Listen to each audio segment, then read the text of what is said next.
성경 말씀 봉독해 드리겠습니다. 여호수아 3장 11절에서 17절까지 제가 봉독해 드리겠습니다. 보라, 온 땅에 주의 언약궤가 너희 앞에서 요단을 건너가나니 이제 이스라엘 지파 중에서 각 지파에 한 사람씩 12명을 택하라. 온 땅에 주 여호와의 궤를 맨 제사들의 발바닥이 요단물을 밟고 멈추면 요단물 곧 위에서부터 흘러내리던 물이 끊어지고 한 곳에 쌓여 서리라. 백성이 요단을 건너려고 자기들의 장막을 떠날 때 제사장들은 언약궤를 메고 백성 앞에서 나아가 가니라. 요단이 곡식 거두는 시기에는 항상 언덕에 넘치더라. 궤를 맨 제사장들의 발이 물가에 잠기자 곧 위에서부터 흘러내리던 물이 그쳐서 사르단에 가까운 매우 멀리 있는 아담 성읍 변두리에 일어나 한 곳에 쌓이고 아라바의 바다 여매로 향하여 흘러가는 물은 온전히 끊어짐에 백성이 여리고 앞으로 바로 건널세 여호와의 언약궤를 맨 제사장들은 요단 가운데 마른 땅에 굳게 섰고 그 모든 백성이 요단을 건너기를 마칠 때까지 모든 이스라엘은 그 마른 땅으로 건너갔더라. 아멘. 할렐루야. 할렐루야. 복된 날, 복된 은혜의 시간 허락해 주심에 하나님께 먼저 감사드립니다. 그리고 평소에 제가 흠모하고 존경하는 우리 김정훈 목사님, 또 귀한 말씀의 기회를 허락해 주시고 또 교회에 불러주신 우리 대형장로교회 모든 성도님들 감사의 말씀 올려드립니다. 대형장로교회는 은혜가 있는 교회인 줄 믿습니다. 하나님께 복을 받은 교회인 줄 믿습니다. 든든히 서가며 하나님의 영광을 드러내는 교회인 줄 믿습니다. 할렐루야, 할렐루야 찬양하며 하나님의 이름을 거룩하게 여기고 또 많은 이들에게 선한 영향을 끼치는 그런 은혜의 공동체 되시기를 간절히 소망합니다. 오늘 말씀을 잠시 같이 나누고 또 함께 기도하는 시간을 가졌으면 좋겠는데요. 오늘 믿음으로 요단을 건너라 라는 제목으로 하나님 말씀 나누도록 하겠습니다. 출애굽이라고 하는 아주 강력한 은혜의 역사를 경험한 이스라엘이 기나긴 광야의 생활을 거치게 됩니다. 아주 긴 시간이죠. 40여 년을 그 아무것도 없는 땅을 뺑뺑 돌면서 그렇게 생활을 해요. 하루는 텐트를 지었다가 하루는 텐트를 걷었다가 배고프고 목마른 삶을 이어서 가는 겁니다. 그동안 많은 일이 있었죠. 광야 생활 40년 동안 너무나 큰 은혜의 역사들을 경험하였어요. 홍해가 갈라지는 것도 봤고 불기둥과 구름기둥도 목격하였고 만나와 메추라기도 먹었으며 심지어는 바위에서 생수가 솟아나는 것도 경험하였습니다. 근데 여러분, 광야 생활 동안 좋은 일만 있었나요? 부끄럽고 어두운 일들도 있었죠. 하나님께 불평불만하면서 차라리 애굽으로 돌아가는 것이 낫겠다.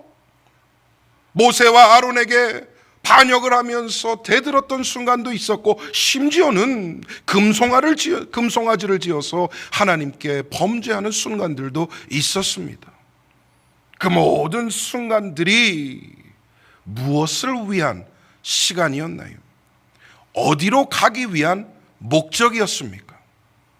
약속의 땅, 젖과 꿀이 흐르는 땅, 가나안을 위한 모든 시간 아니었습니까? 이스라엘이 긴 시간 동안 광야를 떠돈 목적이 뭐예요? 딱 하나의 이유입니다. 가나안으로 들어가기 위하였어. 하나님은 단 한순간도 광야를 위한 광야 생활을 예비하시지 않으셨어요. 광야 생활을 위한 광야 생활을 하라고 명령하신 적이 없습니다. 그 모든 순간은 오롯이 가나안을 위해서 주신 시간이었죠. 근데 여러분, 한번 물어보겠습니다. 가나안이 쉬울까요? 어려울까요? 이렇게 물어보니까 어떻게 답을 해야 되는지 모르겠어요. 쉽다고 하면 틀릴 것 같고, 또 어렵다고 그러면 애매할 것 같고. 그 전에 한번 물어볼게요. 여러분, 광야 생활이 쉬웠습니까? 어려웠습니까?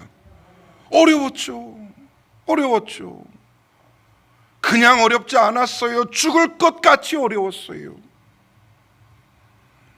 그런데요, 여러분, 가나안도 쉽지 않습니다. 애굽도 어렵고요, 광야도 어렵고요, 심지어는 가나안도 어려운 것이에요. 하나님께서 그 모든 인생의 단계들을 허락하시는 이유는요, 각 단계마다 이루고자 하시는 하나님의 뜻이 있기 때문이죠. 성경 어디에도 하나님은 평안한 삶, 아무 어려움이 없는 삶, 매일매일 평안한 삶을 약속하지 않아요. 오히려 그런 삶 가운데서 이겨내고 극복하고 승리를 이루라는 명령을 허락하시는 줄 믿습니다. 가나안도 어려워요. 정복해야지, 전쟁해야지, 다 무찔러내야지, 정비해야지, 가꿔야지, 세워야지. 여러분, 가나안 생활도 결코 쉬운 생활이 아니라는 것입니다. 그런데 이 가나안이라는 약속의 땅을 향해 달려가는 이스라엘이 드디어 광야 생활의 끝을 맺고 가나안 목전까지 오게 된 거예요. 그들은 이제 앞에 놓여있는 강 하나만 건너게 되면 드디어 꿈꾸던 약속의 땅으로 들어가게 되는 것입니다. 그것이 바로 요단강입니다. 요단강. 오늘 이 요단강 도하하는 과정을 통하여서 하나님이 우리에게 어떠한 메시지를 주시고 어떠한 뜻과 어떠한 은혜의 역사를 이루라 명하시는지 한번 상고하기를 소망합니다. 가나안 입성은 요단강을 건너면서 시작을 하는데 이 강을 건너는 것부터가 쉽지가 않아요. 특별히 이 요단강 도하 과정을 생각해 보면 사실 어렵습니다. 이 요단강이라는 곳이 사실은 건기에는 별 볼 일이 없어요. 건기에는 물도 얕고 사람이 그저 걸어서 건너갈만 해요. 그런데 우기가 되면 말이 달라집니다. 우기가 되면 이 요단강이 범람하기 시작하면서 도저히 사람의 힘으로는 건너갈 수 없는 상태가 되는 것이죠. 오늘 보면 15절에 이렇게 기록을 합니다. 요단이 곡식 거두는 시기에는 항상 언덕에 넘치더라. 여러분, 물이 많다는 겁니까? 물이 적다라는 겁니까? 지금 요단의 상태가 물이 아주 많다라는 것이죠. 우기가 되어서 그냥은 건널 수 없는 상황이라는 것입니다. 그래서 하나님이 이렇게 명령을 하세요. 제사장들이 언약궤를 먼저 메고 요단강에 발을 담그면 그 뒤에 르우벤 지파, 갓 지파, 므낫세 지파, 반 지파의 선봉부대들이 4만 명이 뒤따라 가라. 그리고 그 뒤로 이스라엘의 본대 백성들이 따라 강을 건너가라. 제사장들이 언약궤를 메고 요단강 가운데 물에 발이 잠기게 되면 그때 하나님의 역사가 일어나서 물을 멈추고 물을 갈라 마른 땅으로 걷게 하리라. 이것이 성경의 약속이며 오늘 우리가 읽은 본문의 실제적인 역사인 줄 믿습니다. 오늘 본문을 통해서 우리는 인생의 요단강을 어떻게 건너야 하는지 여러분과 함께 말씀을 상고하기를 원합니다. 먼 옛날 이스라엘에게 주셨던 그 은혜가 오늘 우리에게도 넘치도록 임하기를 주님의 이름으로 간절히 축복합니다. 첫 번째로 말씀을 통해 볼 것은 무엇이냐? 요단은 믿음으로 건너야 합니다. 요단은 믿음으로 건너야 돼요. 요단강 이전에 이스라엘이 물을 한번 건전 적이 있었죠. 또 역사 가운데 언제입니까? 막 출애굽을 하고 나서 홍해를 만났을 때였지 않습니까? 그들은 앞에는 넘실거리는 바다, 뒤에는 그들을 잡으러 쫓아오는 애굽의 군대, 그 사이에서 갈팡질팡하고 있었어요. 근데 이때 하나님은 모세를 통하여서 홍해를 가르시고 그 가운데 마른 길로 걷게 하신 줄 믿습니다. 뒤따라오던 애굽 군대가 홍해에 접어들었을 때는 놀라운 역사가 일어나죠. 갈라졌던 물이 다시 합쳐지면서 그 군대가 완전히 수장되어지는, 그래서 하나님의 승리를 이루고 선포하게 하시는 놀라운 은혜를 경험하지 않았습니까? 여러분, 애굽에 종살이 하던 백성들이 홍해를 건너서 광야로 나아가는 그 단계에선요, 절대적인 은혜가 필요했어요. 은혜가 필요했어요. 아무 준비를 못했어요. 아무런 대비를 하지 못했어요. 어느 날 하나님께서는 모세라는 사자를 보내시사 이제 내 백성을 광야로 이끌어내라. 그리고 내가 명령하고 약속하는 그 가나안 땅으로 전진해 나가라는 명령 하나 믿고 이 출애굽을 당행하게 되는데, 여러분, 하나님은 절대적인 은혜 가운데에 홍해를 갈라주셨습니다. 근데 여러분, 요단강은 다릅니다. 긴 시간 광야에서 훈련도 받았고 하나님의 역사도 체험하였고 앞으로 하나님의 선민으로서 어떠한 정체성과 어떠한 소명과 어떠한 가르침 가운데 살아야 되는지 배웠어요. 그리고 가나안이라고 하는 이 하나님의 절대 명령 앞에 순종하고자 하는 목적과 결단도 이루었던 것입니다. 그래서 요단은 홍해처럼 갈라주지 않으세요.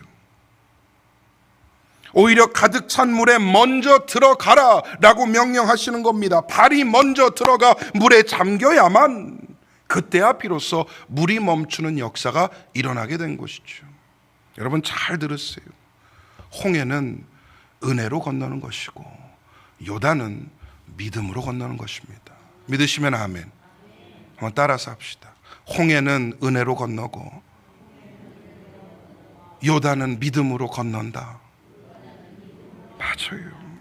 여러분, 우리의 믿음 생활을 한번 생각해 봤으면 좋겠습니다. 주님 처음 만났을 때, 내 마음에 예수 그리스도의 복음이 와 닿았을 때, 나라는 죄인을 사랑하셔서 아무런 가치와 자격이 없는 나를 예수님께서 만져주실 때, 이 예수를 알고 예수를 믿는 이 신앙의 첫 발은 오직 은혜로 떼게 하십니다.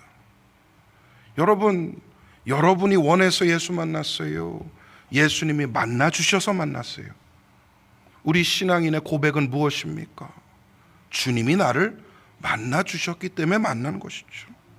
애굽 같은 세상에 빠져 살던 나를 먼저 찾아와 주시사 은혜의 그 압도적인 역사 가운데에 홍해라는 길을 열어주신 줄 믿습니다.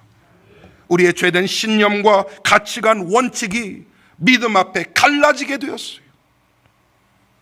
그 사이를 건너면 광야와 같은 시간이 기다리고 있습니다.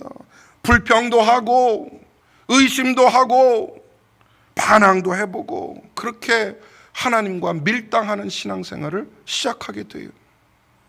교회라는 곳에 와보기도 하고 신앙 공동체 생활을 하면서 기쁨도 느껴보지만 또 동시에 실망도 하고 상처도 받아봅니다. 어쩌면 이 신앙의 방황을 광야 생활처럼 하는 그런 성도님들도 많이 계십니다.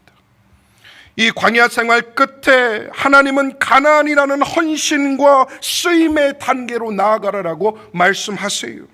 여러분, 그냥 광야에서 돌리시는 게 아니라 그랬잖아요. 광야 생활은 스쳐가는 시공간이에요. 광야라는 곳은 반드시 지나쳐 가야 하는 곳이지 머무는 곳이 아닙니다. 우리의 최종 목적 무엇입니까? 요단을 건너 가나안까지 들어가는 것, 의심과 마음의 상처와 모든 먹구름을 건너뛰어서 쓰임과 하나님의 헌신의 단계까지 나아가는 것이 우리 성도의 부르심이자 또 의무이자 특권인 줄 믿습니다. 성도는 애굽을 그리워하지 않습니다. 성도는 광야에 만족해하지 않습니다. 성도는 반드시 가나안으로 들어갑니다. 거기까지 가야 하는 소명을 품는 거예요. 그 길에서 우리는 세울 수 있는 모든 소망은 하나님께만 두는 것입니다. 우리 시편 20편 7절 말씀 한번 띄워주시면 같이 읽어보겠습니다. 시작. 어떤 사람은 병거, 어떤 사람은 말을 의지하나 우리는 여호와 우리 하나님의 이름을 자랑하리로다. 아멘. 우리는 병거 의지하지 않아요. 우리는 말을 의지하지 않아요. 우리는 무기와 우리는 힘을 의지하지 않습니다. 오직 여호와 하나님의 이름을 의지하며 소망하며 담대하게 나아가는 것입니다. 이것이 성도의 삶이며 이것이 성도의 능력인 줄 믿습니다. 어쩌면 여러분 중에 요단강 앞에 서 있는 분들이 있을지 모르겠어요. 긴 방황과 아픔 끝에 이제는 하나님이 원하시는 삶으로 나아가기 위하여 그 시점 앞에, 그 갈림길 앞에 서 있는 분이 있을지 모르겠습니다. 여러분, 요단강은 광야의 끝이지만 동시에 가나안의 시작이기도 합니다.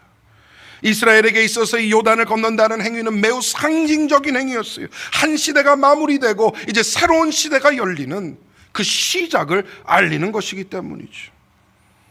저는 여러분의 삶 가운데에 이제 방황의 시대가 끝나고 헌신의 단계로 나아가시기를 간절히 소망합니다. 여러분의 마음 가운데 있는 그 먹구름이 거쳐 나가고 이제는 하나님 앞에 헌신하며 쓰임받고자 하는 결단 가운데에 새로운 은혜의 시대를 맞이하시기를 간절히 소망합니다. 두 번째로 말씀을 통해 볼 것은 요단은 순종으로 건너야 합니다.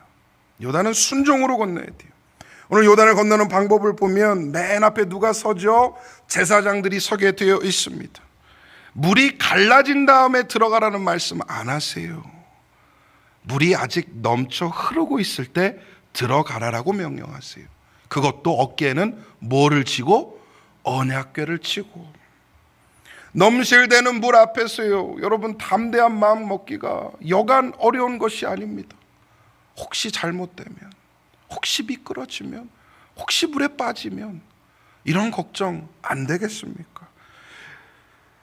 더군다나 어깨에 무겁게 메어져 있는 언약궤가 있어요. 여차해서 수영해서 빠져나올 수 있는 상황도 아닙니다. 여러분, 물이 마르지 않으면 이들의 운명은 무엇이냐? 그대로 수장되는 것이었어요. 한마디로 요단은 목숨 걸고 건너는 곳입니다. 하나님은 요단을 건너는데 요구하신 것이 있어요. 그것은 뭐냐? 절대적인 순종이라는 것입니다. 먼저는 제사장들에게고요, 다음은 온 백성들에게 똑같이 요구하셨어요. 여러분, 사실 홍해를 건널 때는 선택의 여지가 없었습니다. 기억나시잖아요. 앞에는 바다고 뒤는 군대고, 가만히 있자니 다시 잡혀가서 노예로 끌려갈 것 같고, 앞으로 나가자니 물에 다 빠져 죽을 것 같고.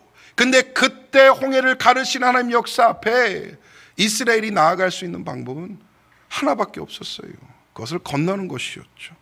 그런데 요단강은 조금 다릅니다. 요단 동쪽에는 무슨 땅이 있습니까? 모압 땅이 있어요. 모압 땅을 거쳐서 이 요단의 서쪽으로 넘어가는 게 이 가나안 입성의 방향 아니었습니까? 근데 이 모압 해가는 꽤 살기가 좋은 곳이었어요. 나름 정착해서 살만한 곳이었어요. 이 정도면 편안하게 큰 걱정 없이 생활할 수 있겠다라는 그런 곳이었어요. 굳이 요단을 안 건너도 나름 괜찮은 곳이었죠. 근데 저 강을 넘으면 전쟁해야지, 쫓아내야지, 정리해야지, 처음부터 일구고 닦아내야지, 세워가야지, 기다리고 있는 일이 산적해 있다는 것이죠. 그런데 여러분, 기껏 하나님께서 모압 땅에 살라라고 출애굽을 시키시고 가나안으로 몰고 오셨습니까? 온전히 요단을 건너 가나안까지 나아가 그것을 완전히 정복하기를 원하시는 그 하나님의 뜻 가운데 부르시지 않았습니까? 하나님만을 섬기는 민족, 하나님만을 따르는 선민, 그리고 하나님만을 찬양하는 제사의 공동체를 이루라 하시는 그 뜻이 이스라엘에게 담겨져 있지 않았습니까? 하나님은 한 발은 세상에, 한 발은 하나님께 양다리 걸치는 삶을 원치 않으세요. 한 발은 요단강 동쪽에, 한 발은 요단강 서쪽에 걸쳐서 사는 삶을 원치 않으셨어요. 두 발 다 온전히 요단에 담그고 하나님의 은혜 역사 가운데 뚜벅뚜벅 걸어나가라는 하나님의 부르심 가운데 사는 것이 성도인 줄 믿습니다. 순종하는 사람은 가는 거예요. 순종하지 못하는 사람은 광야에 남는 겁니다. 아주 간단해요. 순종하면 건너가는 거고요, 순종 못하면 광야에 남는 거예요. 여러분은 어떠한 선택을 하시겠습니까? 하나님 나라를 위하여, 영혼을 위하여, 교회를 위하여 헌신하고 쓰임받으라라고 부르실 때가 있어요. 여러분 어쩌면 그런 시점이 있으실지 모르겠습니다. 왜냐하면 성도라면요, 한 번은 그 시점이 반드시 오게 되어 있어요. 하나님께서 내 마음을 움직이시는 거예요. 헌신해라, 달려들어라, 물에 두 발을 담가라 라고 부르실 때가 있어요. 마음의 결단을 하고 이 요단물 가운데 발을 담글까 말까 고민하는 시간도 분명히 있겠죠. 근데 그때 요구하시는 것이 무엇이다? 바로 순종이라는 거예요. 순종에는 분명한 대가가 있습니다. 언약궤와 같이 내려놓을 수 없는 무거운 짐도 있어요. 분명 죽을 수도 있다, 망할 수도 있다 라는 두려움도 있을 것이고, 꼭 이렇게까지 해야 되는가? 내가 꼭 이렇게까지 신앙생활을 해야 되는가? 라는 의심과 의구심이 있을 수도 있어요. 사실 이런 것들이 우리가 순종하지 못하도록 방해하는 것들 아닙니까? 여러분 잘 생각해 보면요, 불순종해야 하는 이유는 수백 가지지만 순종해야 하는 이유는 딱 한 가지더라고요. 그게 뭐냐? 하나님 뜻이기 때문이라는 거예요. 하나님 뜻이기 때문에. 불순종해야 되는 이유는 수천 가지 돼요. 내 상황, 내 여건, 내 마음과 감정, 내 의지 다 따져보면요, 순종할 수 있는 방법이 없어요. 그런데 순종해야 하는 딱 한 가지의 이유, 하나님의 뜻이라는 그 확신과 그 하나님의 뜻에 모든 것을 던지겠노라 하는 내 마음의 열정과 신앙이 있다면 우리는 순종하는 것입니다. 어려움을 이겨내고 순종하는 사람에게는 주시는 은혜가 있습니다. 요단강의 물을 마르게 하시는 줄 믿습니다. 안전한 통로를 내어주시고 가나안 입성을 도와주시며 대적의 손으로부터 보호해 주시는 하나님의 놀라운 은혜의 역사가 우리를 기다리고 있는 것이에요. 싸울 힘이 없다면 그저 걷고 소리치는 것만으로도 여리고를 무너뜨려 주세요. 이게 하나님의 역사예요. 하나님의 은혜라는 겁니다. 하나님의 이 진정한 은혜의 역사는 어디서부터 시작되느냐? 순종에서 시작됩니다. 우리 예수님의 구속사역도 순종으로 시작하여 순종으로 완성되지 않으셨습니까? 로마서 5장 19절이 이렇게 말씀합니다. 한 사람이 순종하지 아니함으로 많은 사람이 죄인 된 것 같이 한 사람이 순종하심으로 많은 사람이 의인이 되리라. 아멘. 예수님 한 분의 그 순종이 온 인류의 역사, 구원의 역사를 이룬 것이. 여러분 예수님의 순종이 없었다면 오늘 우리는 이 자리에 없을 것입니다. 순종했더니 역사가 일어나는 것이고, 순종했더니 하나님의 은혜가 폭포수처럼 임하는 것이죠. 말씀에 순종하시고 하나님의 이끄심에 순종하시며 또 교회 공동체 안에서 서로 순종함으로 겸손의 은혜를 이루시기를 바랍니다. 이 순종을 통하여 은혜의 요단강, 이 인생의 요단강을 건너가는 놀라운 역사가 여러분께 있기를 간절히 소망합니다. 마지막 세 번째로 요단은 소명을 위해서 건너야 합니다. 요단을 건너는 이유와 명분이 명확해야 된다는 것이, 그냥 별 생각 없이 가래니까, 건너가래니까 가는가 보다. 제 예상인데 그 많은 이스라엘 백성 중에 그런 사람도 있었을 겁니다. 다들 우르르 가니 따라가는 거죠. 다들 건너니 건너가는 거죠. 여러분 우리는 그렇게 살 수 없어요. 한번 예수 믿고 이왕 신앙생활하기로 한 것 분명한 목적의식과 또 하나님 주시는 놀라운 방향성이 있어야 된다는 것이죠. 뭔가에 목숨을 걸고 올인하는 것, 그만한 가치와 목적이 있기 때문에 가능한 것 아닙니까? 이스라엘은 요단을 건너서 가나안을 정복하라는 그 소명을 위해 겁내지 않고 나아갔습니다. 가나안에 들어가면 거주하는 모든 이방 족속들을 전부 몰아내야 됐어요. 그 이유가 있죠. 그 이유가 있죠. 우상 숭배를 종료하기 위해서요. 그 땅을 지배하고 있던 우상 숭배의 문화를 그치고 이제는 오롯이 하나님만 섬기고 찬양하는 이 선민들의 모습이 있어야 된다라는 거예요. 당시 가나안 지역을 차지하고 있던 아모리 족속과 가나안 7족속은요, 하나님을 모르는 족속들이었습니다. 하나님이 가증 여기시는 우상 숭배에 깊이 젖어 살던 사람들이 다양한 우상신을 숭배했죠. 대표적으로 바알과 아세라 같은 신상들, 우리가 대표적인 예로 들 수 있겠습니다. 하나님은 우리 삶에 있는 우상 숭배를 제거하기 원하시는 줄 믿습니다. 사람의 안에 있는 물질에 대한 맹신, 내 고집과 내 아집, 이것을 의지하는 성향, 내가 느끼고 내가 마음 먹는 대로 살아가고자 하는 이 의지, 어쩌면 이런 것들이 우리 삶 가운데는 우상의 기능으로 작용하고 있지 않은가 돌아봐야 할 것입니다. 요단을 건너는 이유는 하나님만이 유일하신 하나님이시며 왕 중의 왕이요 신 중의 신인 여호와 하나님을 담대히 선포하고 그 영광 가운데에 하나님의 선민으로 살아가고자 하는 분명한 목적이 있었습니다. 부르신 사명의 모습도, 삶의 모습도, 은사의 모습도 우리는 다 다를 수 있어요. 여기서 이렇게 뵈니까 제가 우리 대형장로교회 성도님들 처음 뵙잖아요. 그런데 얼굴들이 빛나세요. 아멘도 없어요. 빛나는 분들이 대부분이세요. 많으세요. 그 말은 이 교회 안에 하나님의 은혜가 있다는 증거 아니겠습니까? 아니, 이 좋은 날 금요일 날 저녁에 집에서 발 뻗고 TV 보면서 쉴 수도 있잖아요. 재밌는 드라마 보면서 낄낄댈 수도 있잖아요. 그런데 왜 굳이 이곳에 나와 예배하는 겁니까? 여러분은 이미 하나님께서 부르시고 작정하시고 예비하신 하나님의 교회이며 공동체라는 증거 아니겠습니까? 모습은 달라요. 은사도 달라요.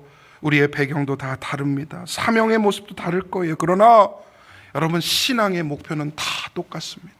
그게 뭐예요? 하나님의 이름을 선포하고 하나님이 되시는 인생을 살아가는 것 아니겠습니까? 하나님이 되시는 교회를 세우고 그 공동체 안에 하나님의 그 놀라운 영광의 모습을 선포하며 이 지역사회 가운데 복음을 전하는 그 귀한 사명을 잘 감당하시기를 축복합니다. 우리 인생을 통하여서 하나님이 드러나는 것만큼 영광스러운 일이 또 있겠습니까? 그래서 여러분, 가나안은 부귀영화 누리라고 부르는 곳이 아니더라고요. 오해하면 안 돼요. 젖과 꿀이 흐르는 땅, 약속의 땅, 그곳에 가면 모든 것이 평안하고 모든 것이 행복한 해피엔딩, 그거 이루라고 가나안 가라는 것 아닙니다. 가나안으로 부르시는 이유가 무엇입니까? 본격적인 헌신과 본격적인 쓰임을 받으라는 거예요. 동시에 영적 정결을 지키며 하나님의 선민의 정체성을 유지하고 정결한 하나님의 백성으로서 오직 여호와 하나님만을 예배하고 제사하는 그런 은혜의 삶을 살라고 부르신 건 아닙니까? 사도행전 20장 24절을 한번 같이 읽겠습니다. 시작. 내가 달려갈 길과 주 예수께 받은 사명 곧 하나님의 은혜의 복음을 증언하는 일에 마치려 하면은 나의 생명조차 조금도 귀한 것으로 여기지 아니하노라. 아멘. 누구의 고백입니까? 바울의 고백이죠. 그는 평생 이 결단과 의지대로 살았습니다. 내가 달려갈 길과 주 예수께 받은 사명, 그것이 모든 것이고 그것이 전부이기 때문에 나는 내 생명조차도 귀한 것으로 여기지 아니하겠다. 하나님은 바울을 그런 의지 가운데 사용하셨어요. 여러분은 여러분의 신앙 안에서 하나님 앞에 어떠한 결단과 어떠한 의지를 세우셨습니까?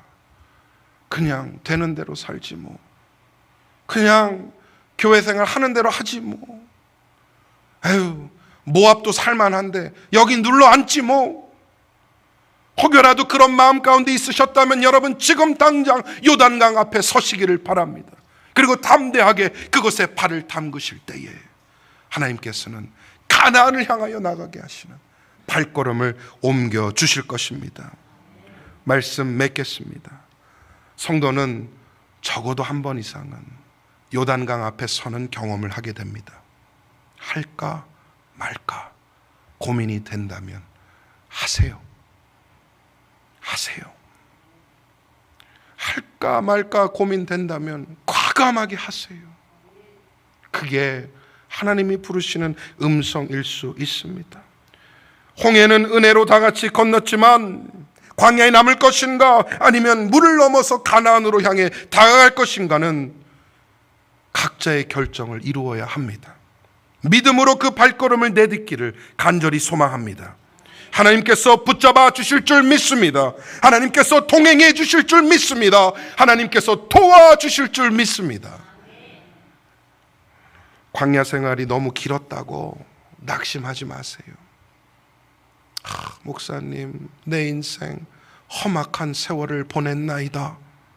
그런 마음이 드신다 해도 너무 걱정하지 마세요. 후회하지 마세요. 방황하고 허비한 세월에 대해서 여한을 남기지 마세요. 왜냐하면 그 모든 시간은 요단강을 건너는 순간 다 사라집니다. 내가 느꼈던 후회, 죄책감, 후회와 그 여한들 요단강을 건너는 순간 다 끝나는 거예요. 광야는 이제 뒤에 남겨진 그런 장소밖에 되지 않는다는 것이죠. 앞으로 이루어야 될 일에 대한 소망과 그 분주함이 우리 가운데 있어야 합니다. 나는 너무 늦었다, 아니면 나는 너무 이르다 생각된다면 그 생각 버리시기를 바랍니다. 여러분, 이스라엘이 요단을 건넜을 때 그 안에는 남녀노소 다 있었습니다. 너무 이르다 생각했던 아이도 있었고요, 너무 늦었다 하는 노인들도 있었습니다. 하지만 그들은 전부 다 같이 요단을 건너 가나안에 입성하였습니다. 우리 모두 각자의 모습 가운데에 가나안의 사명을 감당하기 위해 나아가야 하는 줄 믿습니다. 오늘 예배를 드리시는 우리 모든 성도님들, 특별히 오늘 헌신 예배를 통하여서 우리의 마음을 다시 한번 다잡고 하나님 앞에 쓰임과 헌신의 단계로 나아가기로 결단하는 우리 남전도의 회원들 모든 분들, 믿음으로 요단을 건너시기를 바랍니다. 헌신의 자리로 나아가시기를 바랍니다. 하나님 나라를 위하여, 영혼을 위하여, 교회 공동체를 위하여 쓰임받는 일꾼들, 가나안의 주역들 다 되시기를 주님의 이름으로 간절히 축원드립니다. 주님만 내 도움이 되시고 주님만 내 빛이 되시는